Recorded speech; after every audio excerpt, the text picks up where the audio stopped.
আসসালামু আলাইকুম রহমতুল্লাহি ওয়া বারাকাতুহু। সম্মানিত প্রিয় মুসলিম ভাই ও বোনেরা, আর ইসলামী টিভির পক্ষ থেকে সকলকে জানাই আন্তরিক মোবারকবাদ। আশা করি সকলে ভালো আছেন। আমি আলহামদুলিল্লাহ আল্লাহর রহমতে ভালো আছি। আজকে আপনাদের মাঝে আলোচনা করব শবে কদরের রাতের করণীয় এবং বর্জনীয় আমল সম্পর্কে। তো মহিমান্বিত রাত হলো লাইলাতুল কদর। রাতটি সবার কাছে সম্মান এবং মর্যাদার। মহান আল্লাহর পক্ষ থেকে এ রাত উম্মতে মুহাম্মাদের জন্য শ্রেষ্ঠ নিয়ামত, যা অন্য কোনো নবীর উম্মতদের দেওয়া হয়নি। হাজার মাসের চেয়েও শ্রেষ্ঠ এ রাত।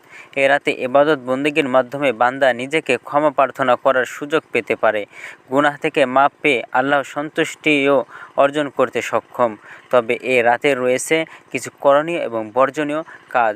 চলুন আমরা জেনে নিই সে কাজগুলো কি। তো প্রথমে আমরা জানব কদরের রাতের ফজিলত সম্পর্কে। তো লাইলাতুল কদর ইবাদত বন্দেগী করার ফজিলত এবং এ রাতের গুরুত্বারোপ করে এর তাৎপর্য বর্ণনা করা হয়েছে। হাদিসে পাকে এসেছে, আল্লাহ রসুল সাল্লাল্লাহু আলাইহি ওয়াসাল্লাম বলেন, যে ব্যক্তি কদরের রাতে ঈমান এবং ইখলাসের সঙ্গে কিয়াম অর্থাৎ নফল নামাজ আদায় করবে, তার অতীতের যাবতীয় গুনাহ ক্ষমা করে দেওয়া হবে। বুখারী শরীফের হাদিস। আরেক হাদিসে এসেছে, রমজান মাস এলে রাসূলুল্লাহ সাল্লাল্লাহু আলাইহি সাল্লাম বলতেন, নিশ্চয় রমজান মাস তোমাদের কাছে উপস্থিত হয়েছে। এতে এমন বরকতপূর্ণ রাত আছে যা হাজার মাসের চেয়েও শ্রেষ্ঠ। যে একে সম্মান করবে সে যেন পুরো কল্যাণকেই সম্মান করলো, আর যে এর কল্যাণকে বঞ্চিত হলো সে যেন পুরো কল্যাণ থেকেই বঞ্চিত হলো। ইবনে মাজাহ শরীফের হাদিস। মহিমান্বিত এ রাতে কিছু গুরুত্বপূর্ণ আমল রয়েছে যা পালনে বান্দার জন্য অশেষ সওয়াব এবং কল্যাণ রয়েছে। যে আমলগুলো করলে সওয়াব হবে সেইগুলো আগে আলোচনা করছি, তারপরে যেগুলো বর্জনীয় কাজ সেগুলো আলোচনা করব। তো 1 নম্বর আমল হলো সূর্যাস্তের সঙ্গে সঙ্গে পবিত্র হয়ে ইবাদতের জন্য প্রস্তুতি গ্রহণ করা। 2 নম্বর মাগরিবের নামাজের পর নফল নামাজ আদায় করা। 3 নম্বর আমল হলো কুরআনুল কারীম তেলাওয়াত করা। 4 বেশি বেশি জিকির আজকার করা। 5 বেশি বেশি দুরূদ শরীফ পাঠ করা। 6 কৃত গুনাহের জন্য কান্নাকাটি করা এবং গুনাহ থেকে মাপ চাওয়া।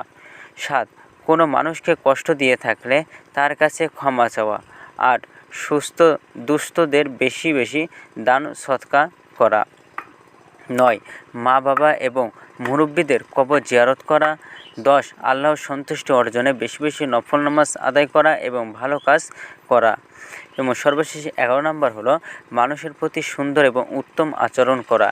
এখন আলোচনা করব এ রাতের কিছু বর্জনীয় আমল রয়েছে যা বর্জনে বান্দার জন্য অশেষ কল্যাণ এবং পুরস্কারের ব্যবস্থা রয়েছে। তো 1 নম্বর হলো এ রাতে হেলা এবং অবহেলায় বড়া খেবে বিরত থাকা। 2 নম্বর হলো এ রাতে ঘুমানো থেকে বিরত থাকা। 3 আলসেমি ত্যাগ করা। 4 মানুষের প্রতি হিংসা বিদ্বেষ না রাখা। 5 আতশবাজি ফোটানো থেকে বিরত থাকা। 6 গল্প থেকে বিরত থাকা। 7 দল বেঁধে আড্ডাবাজি না করা। 8 সবাইকে মিলে চিৎকার চেঁচামেচি এবং হইচই হুল্লার না করা। এবং সর্বশেষ 9 নম্বর হলো যাবতীয় গুনাহের কাজ থেকে বিরত থাকা। তো ভিডিওটি যদি আপনাদের ভালো লাগে তাহলে অবশ্যই চ্যানেলটি সাবস্ক্রাইব করে পাশে থাকবেন। ধন্যবাদ সকলকে। আসসালামু আলাইকুম রহমতুল্লাহি ওয়া বারাকাতুহু।